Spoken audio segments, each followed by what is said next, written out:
All right, Mike Kozak back, SOAR Fitness blog. Last couple weeks, we've showed you everything that happens in our pre-warm-up, our static stretching. Prior to the static stretching, our foam rolling. After the static stretching, we do a bunch of light mobility drills. I had my guest, George Bush, professional MMA fighter here, to demonstrate that. After the light mobility drills, we're starting to elevate the heart rate, getting the body and the joints moving in a couple different planes. Now it's time to start dynamic stretching. Typically we do 10 reps each leg or each way. For brevity's sake, we're just going to do 5 each.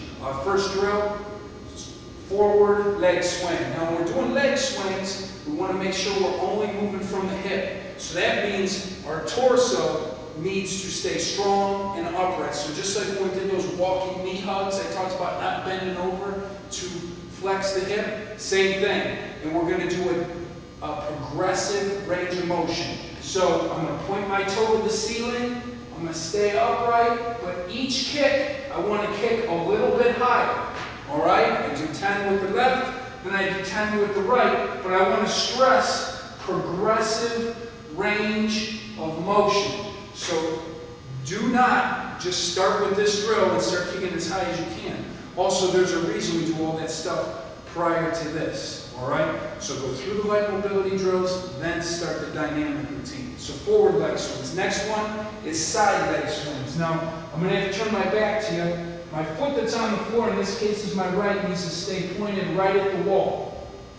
I'm going to take my left leg, again, progressive range of motion.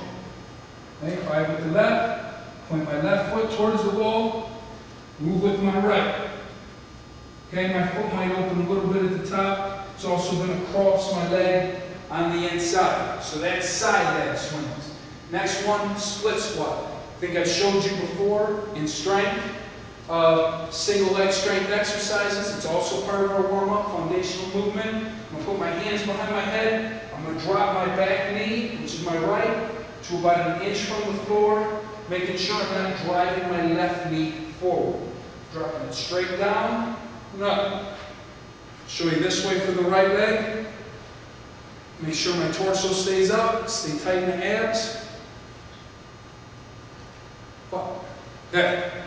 Next one, single leg, straight leg deadlift. We also call them cone touches, or one leg or the else. Doesn't matter what you call them. The key is we move from the hip, keep the back flat. Sometimes I'll put a cone out for the client to reach to. But this leg and upper body all moves together. You do it right, you're going to feel a stretch right in the hamstring. This is also a lift we do in our strength program. It's important movement, so it's also in the warm-up. Opposite hand of the foot that's on the floor is the one that's going towards the ground. No need to move from the spine or worry about physically touching the floor. Spine stays stable, straight line, head, all the way to back foot. Alright? So that's single leg cone touch. Now we're going to go to the floor. We call these fire hydrants. We're going to take a position, hands and knees, and I'm going to work backward to forward. Picking the knee up high, trying not to move my torso too much. Okay? And then go the right leg, back, and run. Make sure you're not racing. I see a lot of kids doing that. Just move from the hip. Okay? Now we're going to go the other way. Out to the side and around. You do 10 of these forward, 10 of these backwards, I guarantee you, you're going to feel it right in the glute and the hip. Okay?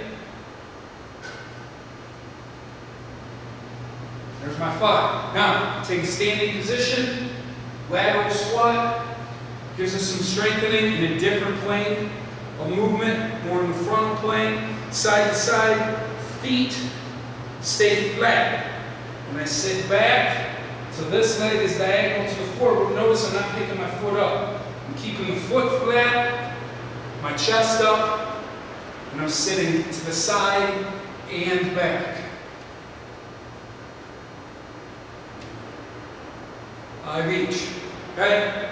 Last one, inchworms. Hands are on the ground, feet are on the floor.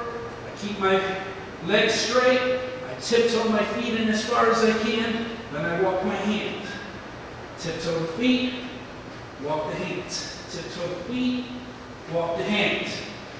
Hamstrings will be screaming by the time you get done with 5 yards of those. So that is our dynamic stretching part for our athletes. After this is concluded, they would either move into some high-speed drills to get the central nervous system fired up, then some plyometrics, or they'd head to the agility ladder, work on some footwork coordination movements.